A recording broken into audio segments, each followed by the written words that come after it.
फोडणीची Malvani solkadhi. Chicken वड्याची सोलकढीला फोडणी देत नाही, कारण ती पिता येते, ती राईसबरोबर खाता येते, ती पण चविष्ट लागते.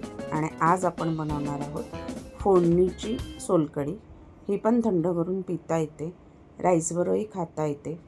ताकाची जशी कढी असते किंवा छास असतं त्याच्यापेक्षा पण अप्रतिम चवीची, तोंडाला चव आणणारी, पचनक्रिया सुधारणारी आणि शरीराला थंडावा देणारी. एक अख्खा नारळ घेतला आहे मी, पूर्णपणे तो असा फोडून घेतला आहे, खोवून पण घेऊ शकता. 2 हिरव्या मिरच्या तिखटवाल्या, लसूण 1 कांदा घेतला आहे चमचमीत चवीसाठी. मिक्सरला वाटून ह्याचं दूध काढायचं आपल्याला.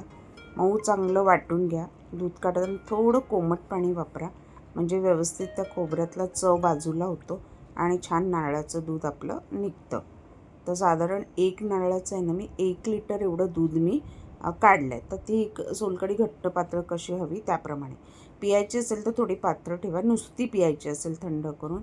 पण राईसबरोबर वगैरे खायची असेल, त्याच्यातनं राईस खायचं असेल तर थोडी घट्टच ठेवा, म्हणजे ती खाता येते प्रॉपर आणि चव छान लागते. आता थोडं कोमट पाणी घालून आपण त्याचं दूध काढून घेऊया. तर मी साधारण 1 लिटर एवढं दूध काढलं आहे. त्याच्यात काळं मीठ घालायचं आहे चवीनुसार, साधं मीठ पण थोडं ॲड करा चवीनुसार. कोकमाचा आगळ, तो कोकमाचा आगळ तर तुमच्याकडे कसा आंबट प्रमाणात आहे त्या अंदाजाने तुम्ही घाला. मी साधारण अर्धा डाऊल कोकमाचा आगळ घातला आहे. रंग पण छान आहे त्याला, कोकमाच्या आगळाला, आणि आंबटपणाही चांगला आहे. मी कोकमचा व्हिडिओ टाकला आहे, त्याच्यात आगळ कसा बनवायचा ती घरच्या घरी सोप्या पद्धतीने रेसिपी टाकलेली आहे. कोथिंबीर वरून हे छान आता एकत्र करून घ्यायचं.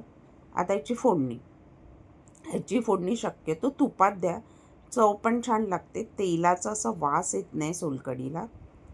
राई, जिरे अर्धा चमचा छानपैकी तडतडलं. कढीपत्ता ॲड करणार आहोत त्याच्यामध्ये आपण.